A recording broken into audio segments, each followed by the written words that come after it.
আসসালামু আলাইকুম। আমরা এই মুহূর্তে একটি পানির লাইনের ওয়াশ করার জন্য একটি ওয়াশার বানাবো। তো আপনারা দেখবেন আমরা কিভাবে ওয়াশারটি বানিয়ে থাকি।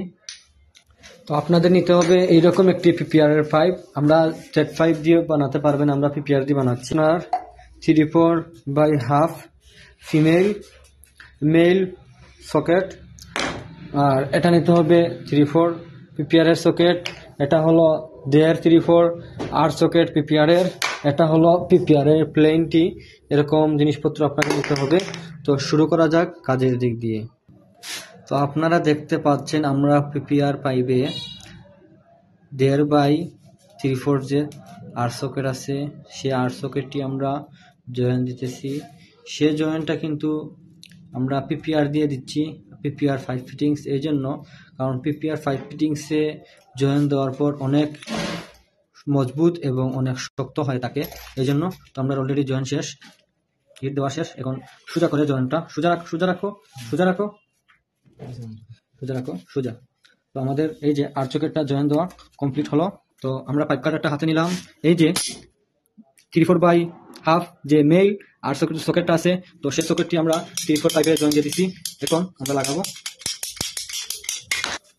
এখন আমরা আরেকটি ফিটিংস সেট আপ করতেছি। ভালোভাবে হিট দিবা, লাগাও, সোজা রাখো। যখন ওয়াশার লাইনে ওয়াশ করব তখন এইটা লাগবে আমাদের ফিমেলটির মাথায়। মেল সকেটটা আমরা টেট সিল দিয়ে মুড়িয়ে তারপর আমরা লাগাবো। এই মাথায় আরেকটি সকেট লাগিয়ে নিচ্ছি, যেহেতু সেটা আমাদের নিজেরা ব্যবহার করব। নিজের জিনিসটা ভালোভাবে সবাই চায় সেট আপ করতে। তো আমরা পিপিআর দিয়ে করতেছি, আমরা যাতে লাইনে প্রচুর পরিমাণে প্রেশার প্রয়োগ করতে পারি। সোজা রাখো, হ্যাঁ সোজা। এই যে আমরা এই পাম্পটি বানিয়ে নিচ্ছি। তো আমরা 1.5 ইঞ্চি পাইপের ভিতর যে 3/4 ইঞ্চি পিপিআর পাইপটা ঢুকাবো, সেই পাইপটি আমরা মেপে কাটতেছি।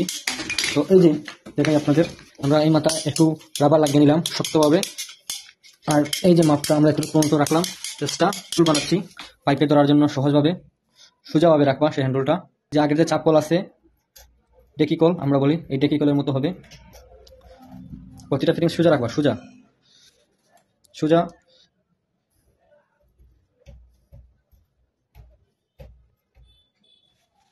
এই যে এটা আমাদের হ্যান্ডেল, এটা আমরা 2 হাতে ধরবো আর চাপ দিব, এরকম চাপ দিব। আমাদের হ্যান্ডেলটা সম্পূর্ণ সেট আপ করা হচ্ছে, আপনারা দেখতে পাচ্ছেন।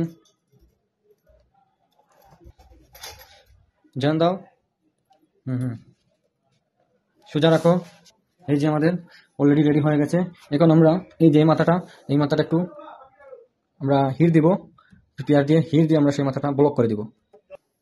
আমরা মেশিনে হিট দিয়ে এই মাথাটা একটু পাঞ্চ করে কেটে দিব, যাতে হাওয়াটা যখন প্রেশার করবো হাওয়াটা ব্লক থাকে। এখন এই যে মেইল সকেট আছে না, তো এই মেইল সকেটে আমরা একটি এরকম বুশ লাগিয়ে নিব। টেট সিল দ্বারা এই বুশটি লাগিয়ে নিব। মেইল সকেটের যাতে টেট নষ্ট না হয়, বুশের টেট নষ্ট হলে আমরা চেঞ্জ করতে পারবো। এই যে আমাদের টেট পেছানো কমপ্লিট। এখন আমরা বুশটি লাগিয়ে নিব। তো আমরা এরকম এলএলকি একটা নিয়ে আসি শুধু এই বুশগুলা টাইট দেওয়ার জন্য। এই এলএলকি দ্বারা খুব মজবুতভাবে এই বুশগুলা টাইট দেওয়া হয়। আপনারা অনেকে প্রশ্ন করতে পারেন এই বুশটা কিসের জন্য লাগিয়েছি। আসলে এই যে মেইল যে সকেট আছে, মেইলের থ্রেডগুলো প্রায় সময় নষ্ট হয়ে যেতে পারে, যেহেতু সেটা বারবার খোলা লাগানো হবে। আর এই বুশটা অত তাড়াতাড়ি নষ্ট হবে না, আর নষ্ট হলে এই বুশটা চেঞ্জ করে আমরা আবার আরেকটি বুশ লাগিয়ে নিতে পারবো। এই জন্য আমরা এই বুশটি লাগিয়ে নিয়েছি। এটা ভালোভাবে টাইট দিতে হবে, আমরা ভালোভাবে টাইট দিয়ে নিছি। একটি বুশ বানিয়ে নিয়েছিলাম, সেখানে একটু মোবিল দিচ্ছি যাতে খুব তাড়াতাড়ি একটু পাঞ্চ করে। অল্প দাও একটু না। বিসমিল্লাহির রহমানির রহিম করে ঢুকাও। কালকা, হ্যাঁ মোড়া দাও। নতুন অবস্থা একটু টাইট থাকবে। হ্যাঁ হয়েছে তো পুরো ক্লিয়ার।